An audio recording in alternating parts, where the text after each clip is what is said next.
মন্ডল চারের নেতৃবৃন্দ এবং আপনারা যারা আছেন সকলকে ভারতীয় জনতা পার্টির পক্ষ থেকে গৌরব অভিনন্দন জানাই।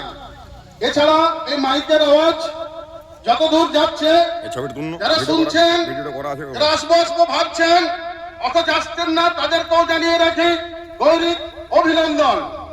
বন্ধুগণ, আপনারা জানেন আগামী 23 এপ্রিল নির্বাচন, আমাদের পশ্চিমবাংলা প্রথম দফা নির্বাচনে আমাদের তালডাংরা বিধানসভায় ভারতীয় জনতা পার্টির প্রার্থী হয়েছেন সৌভিক পাত্র। আমরা তার সমর্থনে, সৌভিক পাত্র সমর্থনে আজ আপনাদের এখানে যে নির্বাচনী বক্তব্য রাখছি, একটি কথা আপনাদের সামনে তুলে ধরার চেষ্টা করছি।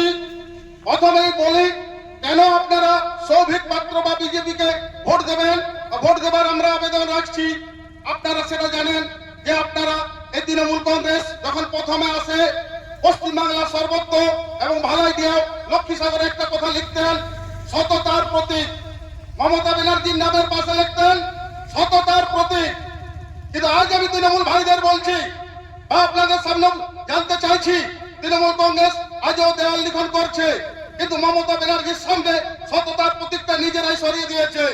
এরপরেও কি আপনারা বলবেন যে আগামী 2026-এর নির্বাচনে তৃণমূল কংগ্রেসকে ভোট দিবেন?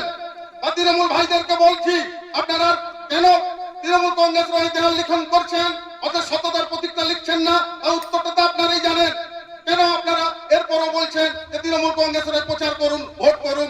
তাই আমি সকলের প্রতি আবেদন এবং অনুরোধ জানাই, যারা মমতা ব্যানার্জিকে সততার প্রতীক বলতো আজ তারাই সেটা আর বলছে না, তা আপনি আমি কি করে তাকে সততার প্রতীক বলবো?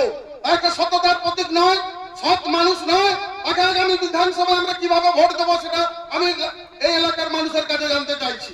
বন্ধুগণ, বেশি কিছু বলবো না।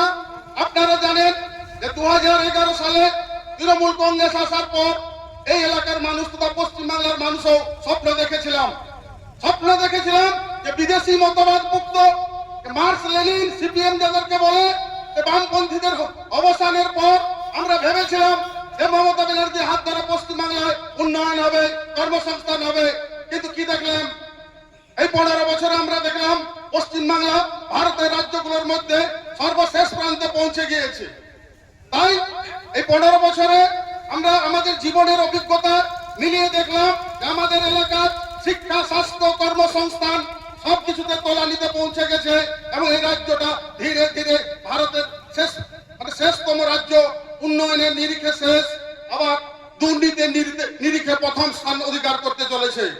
শুধু উন্নয়নের প্রশ্ন নয়, এই রাজ্য তৃণমূল কংগ্রেস আসার পর আমরা একটা নতুন জিনিস লক্ষ্য করলাম। একটা বিশেষ সম্প্রদায়কে তোষণ, মুসলিম সম্প্রদায়কে তোষণ করে ভোট ব্যাংক বানাবার প্রচেষ্টা করে এই সরকার এখনো থাকার চেষ্টা করছে। এটা আমরা লক্ষ্য করছি। আমরা সিপিএম এর ক্ষেত্রে দেখেছিলাম শ্রমিক আর কৃষকের মধ্যে ভেদ করে যারা 34 বছর ক্ষমতায় ছিল, সে না করেছে শ্রমিকের উন্নয়ন, না করেছে কৃষকের উন্নয়ন। দুটো সমাজের বিভাগ সৃষ্টি করে 34 বছর ছিল। সেই সিপিএম এর সুযোগ্য ছাত্রী, এই সিপিএম এর ধারাবাহিকতায় মমতা ব্যানার্জি শুধু মুসলিম দোষণ একটা ভোট ব্যাংক বানিয়ে পশ্চিমবাংলায় 15 বছর আছেন। আমরা ভারতীয় জনতা পার্টি বলছি আমরা এর বিরোধী। আমরা সবকা উন্নয়নের যে প্রয়াস নরেন্দ্র মোদীজি নিয়েছেন, আমরা সেই পথে আগামী দিনে চলবো।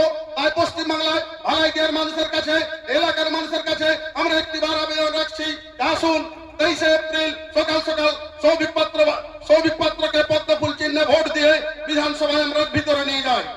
আমি বলতে চাইছি, আমাদের তালডাংরা বিধানসভায় এর আগে অনেক আমরা বিধায়ক পেয়েছি, সিপিএম এর পেয়েছি, পূর্বে কংগ্রেসের, এখন তৃণমূলে। শুধু জানতে চাইছি আপনাদের কাছে যারা আমার বক্তব্য শুনছে, এই যে বিধায়করা এই এলাকার উন্নয়নের লেগে যে বিধানসভার অভ্যন্তরে কোনদিন কোন প্রশ্ন করেছেন? এই যে বিধায়করা আছেন, আমরা ইতিপূর্বে ছিলেন, আমার এলাকাতে পিছিয়ে পড়ে আছে বাঁকুড়া জেলার দক্ষিণ বাঁকুড়া, বিশেষত আমাদের সব দিক থেকে আমরা পিছিয়ে, কিন্তু আমাদের বিধায়করা বিধানসভার অভ্যন্তরে কোনো বিষয় উত্থাপন করেননি। আমরা দায়িত্ব নিয়ে বলছি, আমাদের বিধায়ক, আমাদের সৌভিক পাত্রকে এখানে নির্বাচিত করেন। আমরা ভারতীয় জনতা পার্টি তাকে দায়বদ্ধতার সাথে বলবো যে আমাদের এলাকার সমস্যাগুলো বিধানসভার অভ্যন্তরে প্রশ্ন তুলবে, জানতে চাইবে, সেটা তুলে ধরতে চাইবে। এই অঙ্গীকার আমরা আজকের জনসভার মাধ্যমে আপনাদের কাছে রাখছি। আমরা বিশেষ কিছু বলছি না। এই গ্রামের মানুষের কাছে আমাদের আবেদন, দেখুন 15 বছরে আমাদের এখানে যে অবস্থাটা নিয়ে গেছেন এই রাজ্যে তৃণমূল কংগ্রেস, এটা শুধু দুর্নীতি, 26,000 শিক্ষকের চাকরি বাতিল, ভালো ভালো মেধা সম্পন্ন ছাত্রদের পরীক্ষায় বসতে পায়নি, সমস্ত দিক থেকে আমরা আজ পিছিয়ে পড়ছি। আমাদের যে ইশতেহার প্রকাশ হয়েছে সেটা আপনারা শুনলেন, এই 2026-এর সরকার হলে ডিসেম্বরের ভিতরে সমস্ত শূন্য পদে নিয়োগ হবে। এছাড়া যারা সরকারি কর্মচারী আছেন 45 দিনের ভিতরে 7ম পে কমিশন হবে। এবং মহিলাদের ক্ষেত্রে যেটি মমতা ব্যানার্জি গর্ব করে বলেন উনি নাকি লক্ষ্মীর ভান্ডার দিচ্ছেন, তাই আমাদের ইশতেহারে বলা আছে প্রথমে ক্ষমতা আসার পর মহিলারা 3,000 টাকা পাবেন। আমি আপনাদের সামনে যেটা বলতে চাইছি, একটি পশ্চিমবাংলা যদি আমরা 2026-এ ভারতীয় জনতা পার্টির হাতে তুলে দিতে না পারি, যদি পশ্চিমবাংলা 2026-এ ভারতীয় জনতা পার্টি সরকার প্রতিষ্ঠা না হয়, এই পশ্চিমবাংলা একদিন বা পশ্চিম বাংলাদেশে পরিণত হবে, এ ব্যাপারে নিঃসন্দেহ। আমরা দেখলাম পশ্চিমবাংলার বিভিন্ন জেলাগুলো কিভাবে ডেমোগ্রাফিক চেঞ্জ হচ্ছে, কিভাবে একটা বিশেষ সম্প্রদায় সে তার সংখ্যা বৃদ্ধি করে চলেছে। তাই এই নির্বাচন আমাদের অস্তিত্বের লড়াই, এই নির্বাচন আমাদের শুধু উন্নয়ন নয়, আমাদের সনাতনী হিন্দুদের অস্তিত্বের লড়াই। একটা সময় এই বাংলা অর্থাৎ অবিভক্ত ভারত যখন ছিল, যে বাংলা অনেক সময় এই প্রশ্নগুলো বললে তারা হাসতেন, বামপন্থীরা আর কংগ্রেসরা হাসতেন। কিন্তু বন্ধু কি হলো 1947-এর 15 আগস্ট? দেশ তো স্বাধীন হলো, বাংলা দ্বিখণ্ডিত হলো। ওপার বাংলা যে হিন্দুরা ছিলেন তারা তাদের সম্পত্তি ছেড়ে প্রাণের ভয়ে এবার বাংলা আশ্রয় নিলেন। আর এখনো সময় আছে। পশ্চিমবাংলা আমরা আগামী দিনে আমরা চাই না সেরকম কোন অপ্রীতিকর ঘটনা ঘটুক। আমরা সকলের সাথে এখানে একটা সবকা সাথ সবকা বিকাশের যে সরকার সারা দেশে চলছে তার এই অংশীদার হতে চাই 2026-এর নির্বাচনে। আমি আপনাদের সামনে করজোরে শেষবারের মতো অনুরোধ করছি, আগামী 23 এপ্রিল সকাল সকাল ইভিএম এ পদ্মফুল চিহ্নে ভাই সৌভিক পাত্রকে বিপুল ভোটে জয়ী করার আবেদন এবং অনুরোধ জানাচ্ছি।